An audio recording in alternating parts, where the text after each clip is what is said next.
박근혜 대통령이 중남미 순방을 위해 출국하면서 당분간 국정 공백 상태는 불가피해 보입니다. 열흘 넘게 대통령을 대신해야 할 이완구 국무총리가 성완종 리스트 블랙홀에 빠지면서 사실상 식물총리 상태인데요.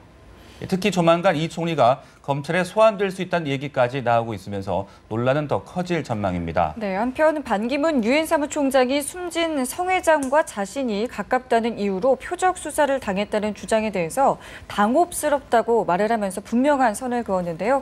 오늘 브런치 이슈에서 짚어보도록 하겠습니다. 네, 오늘 이양수 시사평론가, 배재대 정현정 교수 나와주셨습니다. 안녕하세요. 네, 안녕하십니까. 박근혜 대통령이 출국을 앞두고 김무성 대표와 긴급 회동을 가졌습니다. 출국까지 좀 연기를 하면서 이런 자리를 마련하게 된 이유 어떻게 보셨습니까?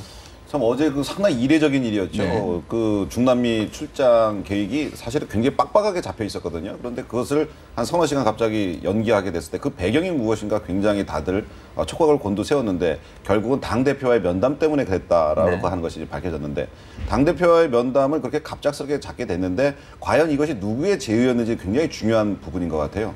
대통령이 보자고 했던 건지 아니면 당대표가 요청을 했을 때 대통령이 받아들인 건지 아니면 이병기 실장이 당대표한테 대통령한테 좀 건의를 해달라고 사전에 좀 조율을 했던 건지 원래 이병기 실장이 그렇지 않습니까? 직접 대통령한테 얘기하기보다는 이야기하고 싶어하는 사람들을 대통령과 면담시키는 방식으로 소통을 많이 시키는 이제 활성화하는 그런 스타일인데 그렇다고 그랬을 때 대통령이 만약에 불렀다 그러면 결단은 이미 내린 상태라고 저는 봅니다.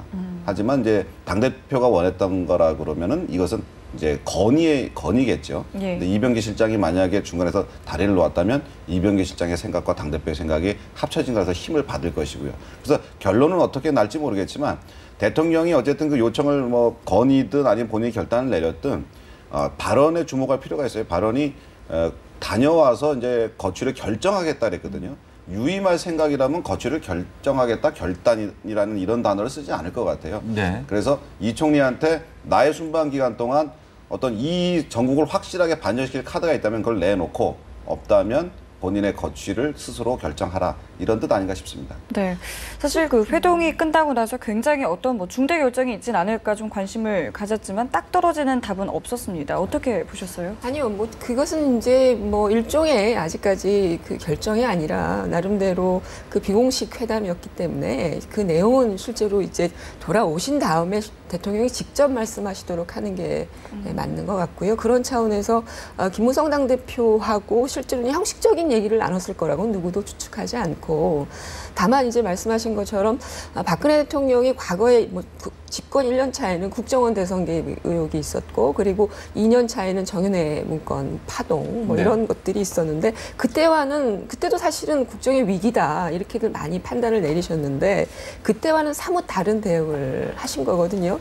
나름대로 굉장히 적극적 조치를 하신 거예요. 당대표를 만나서 어찌됐건 간에 실질적인 대화를 나눴을 가능성이 높다. 그래서 지금 또 여론이 굉장히 안 좋고요. 특히나 이완구 총리가 이 국회 대정부 질문 관련해서 보여주는 여러 가지 태도들이 단순히 어떤 돈을 받았다 안 받았다 이런 문제를 떠나서 국민들에게 계속 말바꾸기를 하는 이런 모습들 그러면 동시에 정부에 대한 신뢰 이런 것들이 떨어지는 상황이거든요. 그래서 대통령이 굉장히 엄중하게 생각을 했기 때문에 그 만남조차도 그냥 형식적인 만남은 아니었을 것이다. 그러니까 오히려 지금 사퇴 말씀하신 것처럼 자진 사퇴를 하거나 또는 다녀와서 예를 들면 해임에 대한 부분을 직접적으로 얘기를 했을 가능성 이런 것들이 점쳐지는데 저도 거기에 좀 더 무게중심이 있다고 봅니다. 네, 특검 수용 의사를 밝힌 부분은 어떻게 보십니까?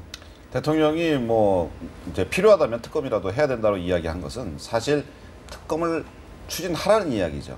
뭐냐면은 지금 새누리당에서 계속 특검 카드를 만지작 거리고 있었거든요. 특검 해야 된다. 이거 특검하고 지금 검찰 수사를 아무리 검찰에서 잘 내놓는다 하더라도 특검을 분명히 가자고 할 거기 때문에 뭐 야당이라든가 국민의 일부에서 이제 그런 요청이 있을 거기 때문에 이것은 지금 아예 의혹을 완전히 해소하는 차원에서 특검으로 가야 된다라는 그 여당 내 그런 주장들이 있습니다. 계속 카드를 만지작거리고 있는데 대통령이 여기에 대해서 특검도 좋다라고 얘기했다는 것은 특검 빨리 가는 게 낫지 않겠느냐 하는 방식으로 생각해 볼 수 있기 때문에 제가 보기엔 새누리당 내에서 본격적으로 특검 카드를 도입하려고 노력할 겁니다. 그런데 이제 문제는 야당의 반응이에요. 사실 야당은 과거와는 다른 반응을 내놓고 있어요. 과거에는 무조건 특검으로 가야 된다. 검찰 수사 믿을 수 없다라고 이제 정치적 공세를 하는 것이 일반적이었는데 이번에는 오히려 검찰 수사에 혼돈을 줄 수 있기 때문에 특검은 좀 뒤로 해야 된다 하는 것이 네. 첫 번째고, 두 번째는 지금의 특검, 상설 특검법에 의한 방식은 잘못되었다. 왜냐하면 현재 7명의 그 특검 선출을 하는 7명의 선정위원이 있는데 그 중에 야당 몫은 단 2명밖에 없다. 그렇다 그러면 친여 인사가 특검이 돼서 그거는 특검을 해봐야 별다른 결과가 나오지 않을 것이다. 그래서 특검법을 개정을 해서라도 네. 야당이 원하는 특검이 선정될 수 있도록 해야 된다 그러는데 사실 이 부분은 여당에서 합의해 줄 리가 없어요. 그럼 이것은 지혜한 정치적 공방이 계속되겠죠. 그러다 보면 이게 언제까지 늘어질까요? 내년 총선까지도 갈 수 있는 부분입니다. 그래서 야당은 사실 이번에 이 사안을 내년 총선까지 가져가면 상당히 총선에 유리하다고 판단할 수 있어요. 네. 왜냐하면 이번 일 발생하고 나서 지금 새누리당하고 새정치연합의 지지율 격차가 급격하게 줄어들고 있어요. 잘하면 이게 뭐 넘어갈 수도 있습니다. 새정치연합이 더 여론이 더 좋게 나올 가능성도 있거든요. 이번 사건으로. 근데 이거를 총선까지 간다 그러면 어떡할까요? 총선 필승이겠죠. 그래서 야당은 반대하나 여당에서는 추진하고 하자 하는, 그래서 묘한 상황이 연출되고 있는 것 같습니다. 지금 상황이 실제로 어찌 보면 그 국민들이 느끼는 나름대로의 이 국정에 대한 그 여러 가지 의혹도 있을 수 있지만 어찌 보면 국민들이 갖고 있는 불신의 이 양이 엄청 늘어나 있거든요. 그러면 이 국정 3년 차거든요. 뭐 말기도 아니고 어떤 사람들은 이게 레임덕이 아니라 실제로 이 문제를 잘 관리하지 못한다 그러면은 데드덕이 될 수 있다. 죽은 오리가 될 수도 있다라는 그런 얘기인데 여전히 집권은 기간은 남아 있고요. 그런 차원에서 이것을 정면 돌파하지 않으면 실제로 이 정부가 사실은 국민들에게 여러 가지 불신을 줄 뿐만 아니라 국정 자체도 굉장히 혼란이 올 가능성이 높다. 그렇다면 여러 가지 대안을 놓고 봤을 때 박근혜 대통령 입장에서는 특단의 조치라고 생각을 하는 것 같아요.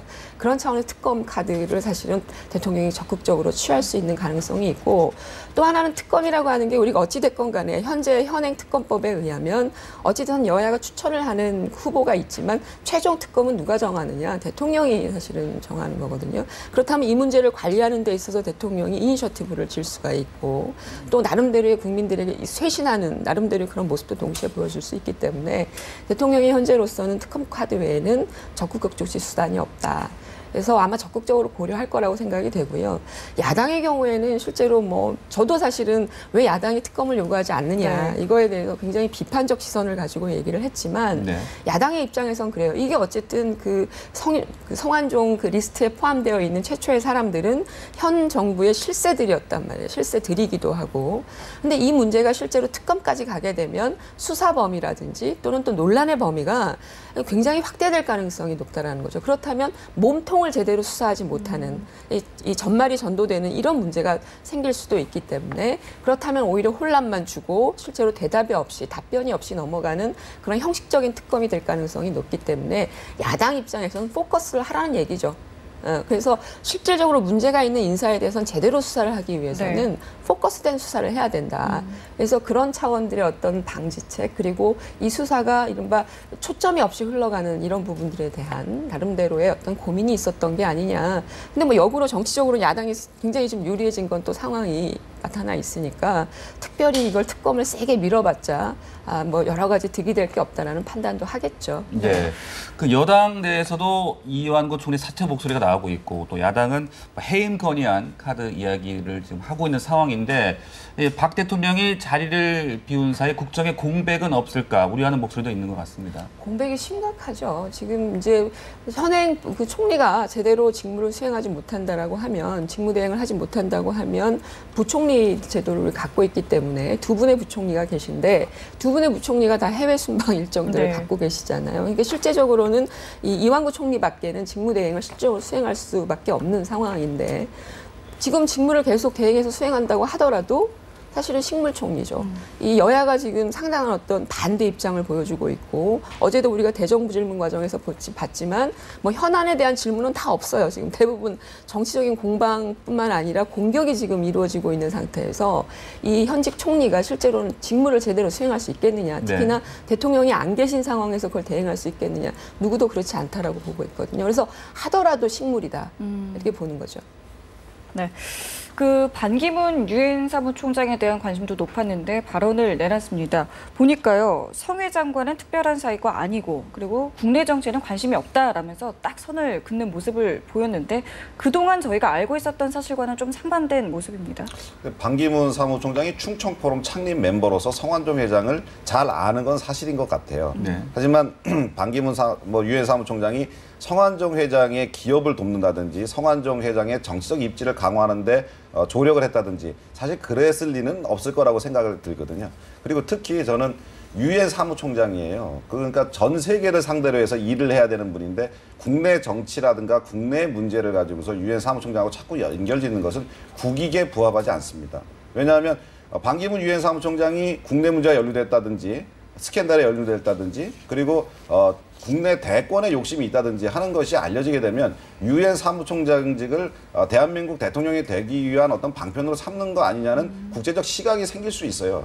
특히 제3세계라든지 이런 데에서는 과연 유엔 사무총장이 가가지고 예를 들어 대북 문제라든가 동북아 문제, 제3세계 문제를 유엔 사무총장이 이야기했을 때 당신 대한민국 가서 대통령 하려고 그러는 거 아니냐라는 의혹을 가진다 그러면 오히려 말의 신빙성이 떨어지겠죠. 권위가 약화되겠죠. 그래서 우리 국내에서 반기문 사무총장을 뭐 이번 사건과 연결 짓는다든지 대권 욕심이 있는 사람이라든지 그렇게 비춰지는 것은 그런 증거도 사실은 많지 않고 그다음에 실제로 그것이 국익에 부합하지 않다 하는 점을 좀 다들 유념했으면 하는 심정입니다. 그렇죠. 네. 저는 이제 적극 그 말씀에 동의를 하고요. 그러나 이제 반기문 그 유엔 사무총장이 이 사건을 접하면서 했던 일성이 알고는 있다. 그런데 그렇게 관계는 그렇게 돈독하지는 않았다. 이런 발언을 했단 말이에요. 근데 사실 지금 말씀하신 것처럼 충청포럼 초대 창립 멤버이기도 네. 하고 우리가 알다시피 성완종 그 경남기업 전 회장의 그 기업에는 이 반기문 총장의 동생이 사실은 임원으로 또 예. 일하기도 했단 말이에요. 그런 관계를 놓고 봤을 때 실제적으로 그 먼 거리에 있거나 이렇다라고 또 보기는 어려운 측면이 있어요. 근데 반기문 총장 입장에서는 이런 소위 말하는 스캔들에 연루되는 것을 상당히 경계하겠지만 국내적으로 보면 실제로 관계망 안에서 분명히 계신 분은 맞거든요. 그렇다면 이런 부분들이 실제로는 이제 논란의 여지를 또 불러일으킬 수 있고 이완구 총리가 맨 처음에 이 성완종 그 경남기업 전 회장을 잘 모른다. 이래가지고 사실 충청 민심이 아니 왜 모르냐 30년 이상 직인데 이게 네. 말이 되느냐 그래서 충청도 분들이 이런 황당한 발언이 있느냐라는 얘기들을 하는데 그런 것과 마찬가지로 이 모른다라는 그런 워딩 자체의 어떤 그 민심의 그 평가가 있기 때문에 이번에 그 대응하신 부분은 조금 상당 부분 좀 관계가 없다는 걸 표현하고 싶으셨겠지만 실제로 그 부분까지 말씀을 하신 거는 또 다른 논란을 또 일으킬 수 있는 가능성이 있다는 거죠. 네. 이런 상황에서 또 반기문 테마주는 들썩거렸다고 하더라고요. 네. 그만큼 반 총장의 어떤 위력이라고 해야 될까요? 힘을 좀 발휘했다라고 봐야 될까요? 지금 우리 국민들은 사실 새로운 정치에 대한 열망이 굉장히 많아요. 과거 이게 뭐 단지 요번에 생긴 것이 아니고 한 뭐 10여 년 전, 20여 년 전부터 항상 그 DJ가 예전에 죄송합니다. 젊은 피 수혈이라고 한 것도 사실은 그런 열망들을 좀 담아내서 좀 하려고 했던 거고요. 그 새누리당 같은 데서 매번 한 30%씩 개혁 공천이라고 하는 것도 새로운 정치를 해보겠다는 국민에 대한 신호거든요. 그리고 저 먼저 번에 안철수 그 대표 나오셔가지고 한 것도 사실은 안철수 현상이라고 하는 것이 안철수 개인이 뭐 탁월하다, 능력이 뛰어나다 이런 것보다는 좀 기존 정치인들 말고 좀 새로운 정치인 이런 거거든요. 근데 반기문 총장 이미지가 그렇습니다. 기존 정치인이 아니면서도 국제적인 어떤 신망이 있고 국내에서 반기문 총장 모르신 분 안 계시겠죠. 네. 그렇기 때문에 반기문 대망론이라고 하는 것은 국민들의 새 정치에 대한 열망이 반영되는 것이다. 그래서 반기문 총장이 마음만 먹는다면 언제든지 대권 후보자로 올 수 있는 거 아니냐 그런 뜻에서 반기문 테마주들이 들썩거리고 그러는 어떤 기현상이 벌어지고 있는 것 같습니다. 제가 그 기억하기로는 지금 안철수 전 대표 얘기를 하셨는데 그 과거에 안철수 의원에 대한 얘기만 예를 들면 관계자들이 나가서 뭐 언론에 나가서 얘기만 해도 사실 급등 뭐 예. 이렇게 그랬죠, 되거든요. 예. 그러니까 이게 단순히 이제 뭐 새정치에 대한 국민의 이른바 이 갈구함의 반영이다라고도 볼 수 있지만 실제로 언론에 얼마만큼 노출되느냐에 따라서도 이 관련주가 이제 주가가 올라가고 물론 좋은 얘기로 사실은 노출이 돼야 되는 건데 예. 그것과 직접적으로 관련이 좀 있는 것 같아요. 그래서 이게 이제 장기적으로 가기는 좀 그렇고 이 단기적인 추세가 아닌가라는 생각인데 어쨌든 뭐 반기문 사무총장이 실제로는 뭔가 나름대로의 미래적 가능성을 갖고 있다라는 거는 좀 보여주는 부분이 있는 거죠. 네, 어떤 일시적인 현상에도 저희가 좀 주목을 해봤고요. 자, 다시 얘기로 좀 돌아가 볼게요. 그 로비 장부가 발견이 됐습니다. 내용에는 언제 어디서 어떤 명목으로 돈을 줬는지까지 굉장히 구체적으로 적혀 있다고 하는데 저희가 좀 주목을 해봐야 될 부분은 야당의 핵심 인물의 이름이 이제 나왔다는 거죠. 이게 상당히 좀 큰 파장을 몰고 올 수 있을 것 같아요.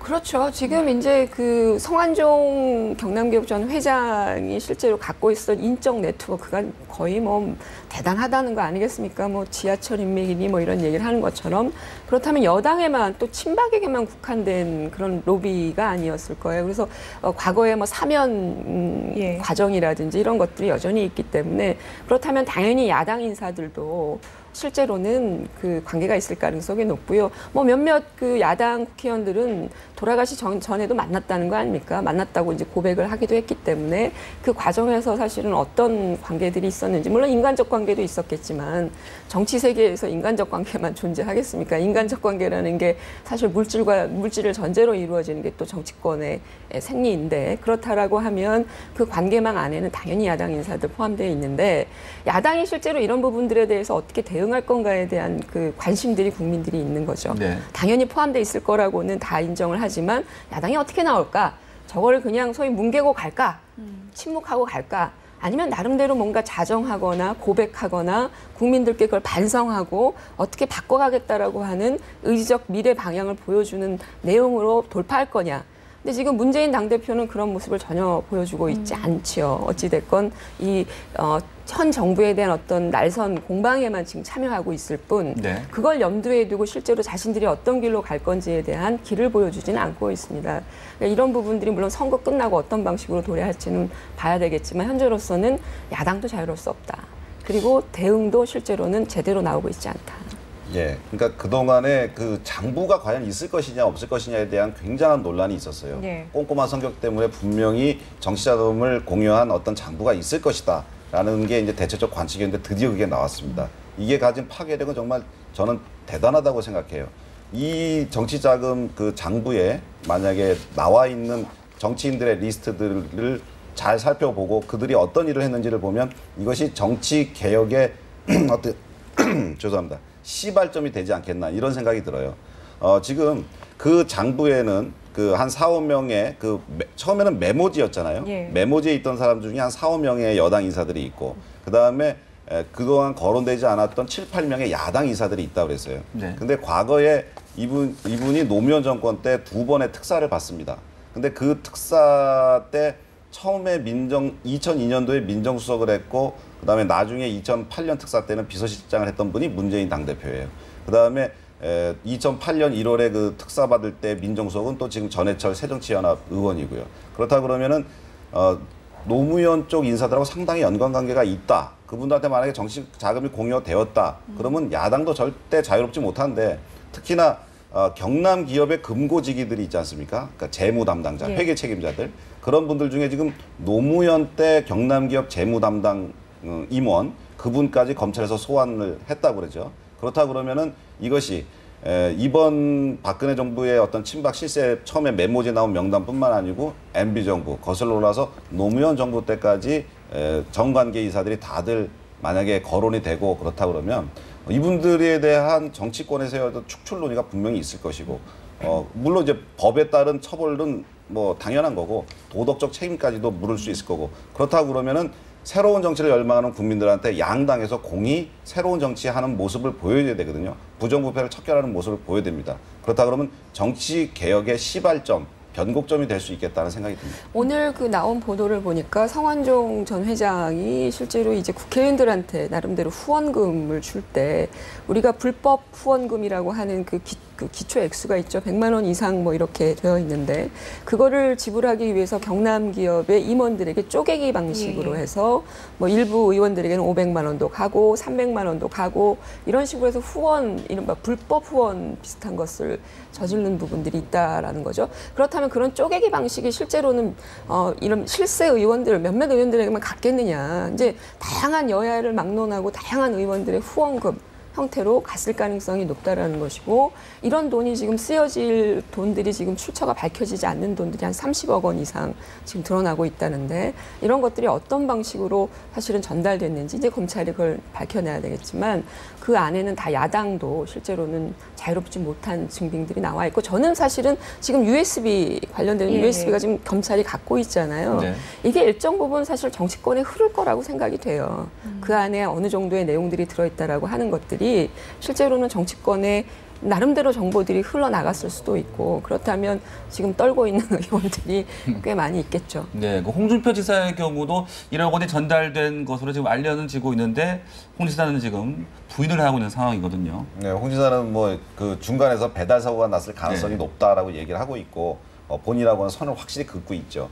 그런데 저번에 제가 이 자리에 나와서 한번 말씀드린 적이 있는데 성완종 회장이 그 중간 전달책자 윤모 씨가 이제 투병으로 인해서 입원해 있을 때 문병을 갔을 때 분명히 녹취를 했을 것이다 그랬는데 그 녹취록이 지금 검찰에서 확보를 한 것 같아요.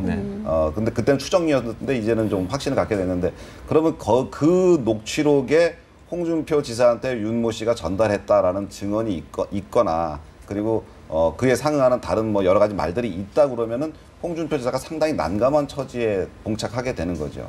홍준표 지사는 배달 사고라는 입장을 계속 고수하고 네. 있잖아요. 그 배달 사고를 낸 장본인이 지금 말씀하신 그 윤모 씨, 경남기업 전 부회장까지 지낸 분이고 성완종 회장하고도 굉장히 돈독하지만 이 홍준표 지사의 어떤 그 당대표의 경선을 또 도왔던 사람이기도 하고요. 근데 이분이 실제로는 어쨌든 검찰이 이분을 이제 조사를 하면 이분의 진술에 지금 말하자면 홍준표 지사의 이 운명이 달려 있는 거 아니겠습니까? 그렇죠. 정치를 그렇게 오래 하시고 한때는 모래시계 검사로까지 칭해졌던 분인데 그분의 정치적 생명이 그분한테 달려 있는 거죠. 근데 사실은 지금 성완종 오늘 보도 나온 거 보니까 성완종 회장이 검찰에 들어가서는 그 1억 원이라는 돈을 윤모 씨의 생활비로 줬다. 이렇게 진술을 했는데 실제로 이 경향신문 그 녹취 안에서는 이것이 이제 홍준표 지사에게 전달이 됐고 확인을 했다. 이런 얘기를 했다라는 겁니다. 그래서 이 진술이 지금 엇갈리고 있는 부분이 네. 있기는 해요. 그래서 어쨌든 홍준표 지사 쪽에서는 배달 사고로 몰려가고 있기는 하지만 이 윤모 씨의 신경 상태에 따라서 윤모 씨도 실제로는 실질적으로 실제를 얘기해야 될 거 아니겠습니까? 괜히 자신이 1억을 떼먹은 사람으로 몰리거나 또 처벌을 받는다는 거는 있을 수가 없는 거기 때문에 나름대로 솔직하게 얘기를 해야 될 겁니다. 근데 그게 중요한 부분인데요. 윤모 씨가 만약에 단순한 전달자였다 그러면 책임이 그렇게 크지 않습니다. 법적으로. 그런데 만약에 1억을 전달하기로 하고서 1억을 받아서 본인이 사고를 내면 본인이 가로챘다 그러면 그거는 그 사람이 굉장히 크죠. 문제가 되고. 그래서 윤모 씨가 그거를 혼자서 뒤집어 쓰지는 않을 거라고 생각이 들고요. 그다음에 아까 말씀하신 32억의 USB 그 사용 용처들은 굉장히 그 검찰에서 아주 열심히 수사를 하고 있는데도 상당히 밝히기가 좀 어렵다 그래요. 왜냐하면 100만 원, 300만 원, 700만 원 이런 식으로 7, 8년 동안 매달 한 3천만 원 정도씩 이렇게 인출을 한 거예요. 그것도 그래놓고 그것을 특정인의 계좌에 넣어서 관리하고 있다가 그 나중에 그걸 또 현금화했다고 그래요. 그러다 보니까 그거를 예를 들어 이제 어느 기업, 어느 정치인한테 내가 3천만 원을 줬다 했을 때 뽑아서 3천만 원을 줬다 그러면은 이게 그 사람한테 가능하죠. 줬다라는 개연성이 있는데 그게 너무 아니고 과정이군요. 과정이 복잡하게 돼서 그것은 검찰로서는 지금 찾아내기 어렵다 그러는데 그래서 아까 말씀드린 그 USB보다는 아까 말씀드린 비밀 장부가 이번에 발견된 것이 수사에 큰 진전을 일으키고 획기적인 어떤 발견이 아니냐 이렇게 그렇죠. 생각합니다. 그게 이제 네. 서로 대차대조가 되면서 받은 사람이 일정 간 곳, 현금이 간 그러네요. 곳을 알고 있으니까 아마 하면 될 것 같은데. 네, 알겠습니다. 두 분과 말씀 여기까지 듣겠습니다. 고맙습니다.